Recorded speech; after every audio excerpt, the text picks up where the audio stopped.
Well, there's been a sharp recovery in the rupee. Actually, in today, you should pull up the intraday chart. That'll tell you the picture. In fact, our ticker team as well has pulled that up.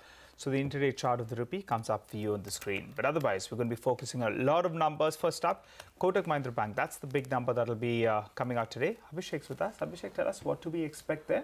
Well, the key focus, Nigel, will be on the net interest margin, which above 4.2% will be good.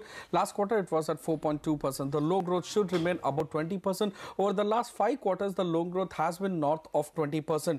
The low-cost deposit flow should remain strong, given the fact that Kotak Bank has one of the highest low-cost deposit share at 51%. The gross NPA over the last 5 quarters has been on an improving trend, right from 2.5 to 2.15 in the previous quarter, and sustaining that will be positive. Our poll suggests NII growth of 17% for the standalone business, which should be the highest in 3 quarters, and net profit growth of 20% will be the highest in last 5 quarters. Back to you.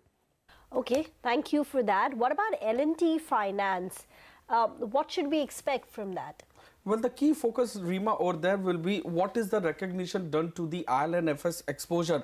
Also need to watch what is the pain coming out of the MFI book in West Bengal and Odisha. We broke a story regarding over there. So net interest margin movement will be watched very closely, given the fact that cost of borrowings for NBFCs has risen. Disbursement growth should remain in single digits on account of the liquidity crisis that NBFC sector has already seen in Q3. So liquidity can also impact the AUM growth. The defocused business should scale down. The numbers are not comparable YOY, so I'll just give on a sequential basis. NII is expected to be up 21%, while the PAT can decline by 2.5%. Why it is not comparable? Because now they are reporting under IND-AS, as earlier they were reporting under the Indian GAAP.